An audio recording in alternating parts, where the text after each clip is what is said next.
गुज़िश्ता 5 साल से चलने वाला गैर मुल्की फंडिंग केस तहरीक इंसाफ का पीछा नहीं छोड़ रहा है और इस केस में तहरीक इंसाफ की मुश्किलात ख़त्म नहीं हो रही हैं।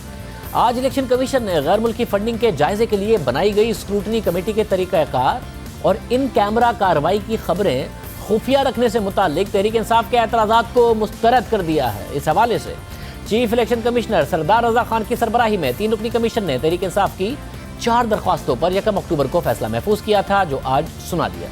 अपने फैसले में चीफ इलेक्शन कमिश्नर ने कहा कि तहरीक इंसाफ की दरख्वास्तें मुस्तरद करते हैं। स्क्रूटनी कमेटी अपना काम जारी रखे और तहरीक इंसाफ 14 अक्टूबर को स्क्रूटनी कमेटी के सामने पेश हो। तहरीक इंसाफ के खिलाफ दरख्वास्त गुजार अकबर इस बाबर का कहना है कि तहरीक इंसाफ ताखीरी हरबे इस्तेमाल कर रही है और इमरान खान तहकीकात से भाग रहे हैं, क्योंकि अगर इस केस के हकाइक सामने आ गए तो मुल्क की सियासी तारीख बदल जाएगी। इलेक्शन कमीशन जब से ये केस हुआ है नवंबर 2014 में 60 से ज़्यादा इस सिलसिले में इजलास हो चुके हैं। 2 दर्जन से ज़्यादा स्क्रूटनी कमेटी के इजलास हो चुके हैं मार्च 2018 से। ये जो तमाम दरख्वास्तें हैं, रेट पटिशन्स हैं, ये वो ताखीरी हरबे हैं कि वो पाकिस्तान तहरीक इंसाफ इस केस से भागने के लिए इमरान खान अपना एहतसाब से भाग रहा है 5 साल से। अगर ये हकायक सामने आ गए अवाम के सामने तो ये पाकिस्तान की तारीख में पाकिस्तान की सियासत को बदल के रख देगा, क्योंकि असल चेहरा और हकीकत सामने आएगी कि इन खुफिया अकाउंट्स को कौन ऑपरेट करता था। ये तमाम अमल एक गैर कानूनी अमल था। अब ये अहम मामला है कि वज़ीर-ए-आज़म इमरान खान का अपने बारे में और अपनी जमात से मुताल्लिक दावा रहा है कि उन्होंने कुछ नहीं छुपाया। तमाम दस्तावेज और मनी ट्रेल मौजूद है, मगर गैर मुल्की फंडिंग केस में तहरीक इंसाफ स्क्रूटनी कमेटी की कार्रवाई को मंजर-ए-आम पर नहीं लाना चाहती।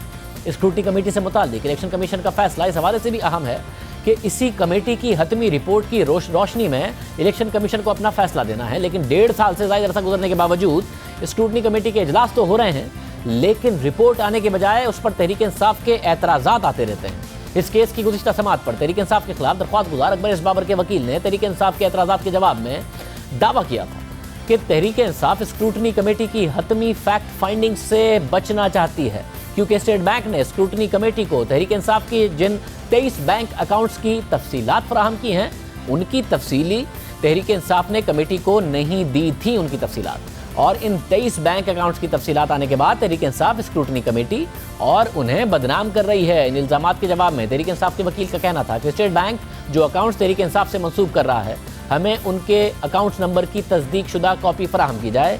पार्टी में बहुत सी सतह पर तंजीमें हैं। तहरीक इंसाफ आज़ाद कश्मीर के एक अकाउंट को भी मरकजी तंजीम के अकाउंट से मंसूब किया जा रहा है, जबकि आज़ाद कश्मीर की तहरीक इंसाफ अपने अकाउंट्स की जिम्मेदार खुद है।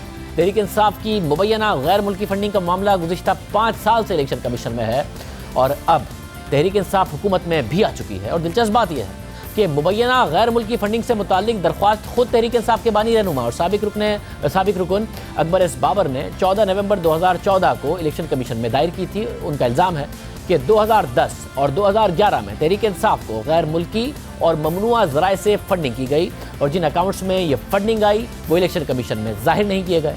तहरीक इंसाफ ने पार्टी फंडिंग केस सुनने से मुताल्लिक इलेक्शन कमीशन के दायरा अख्तियार को अक्टूबर 2015 में इस्लामाबाद हाई कोर्ट में चैलेंज किया था, लेकिन हाई कोर्ट ने इलेक्शन कमीशन का दायरा अख्तियार बरकरार रखा और फिर मार्च 2018 में इस केस की आखिरी कार्रवाई हुई, जिसके बाद इलेक्शन कमीशन ने तहरीक इंसाफ की गैर मुल्की फंडिंग का जायजा लेने के लिए एक स्क्रूटनी कमेटी कायम कर दी थी, जिसे पहले 1 माह का वक्त दिया गया, मगर बाद में उसकी मुद्दत में गैर मुय्यना मुद्दत की तौसी कर दी गई। और अब इस कमेटी की हतमी रिपोर्ट का इंतजार है, जिसके बाद इलेक्शन कमीशन को इस केस से मुताल्लिक फैसला करना है। और अगर इस केस का फैसला तहरीक इंसाफ के खिलाफ आ जाता है तो बतौर जमात पाकिस्तान तहरीक इंसाफ और उसकी क़यादत पर पाबंदी लग सकती है। तहरीक इंसाफ के लिए ये केस बहुत अहम है।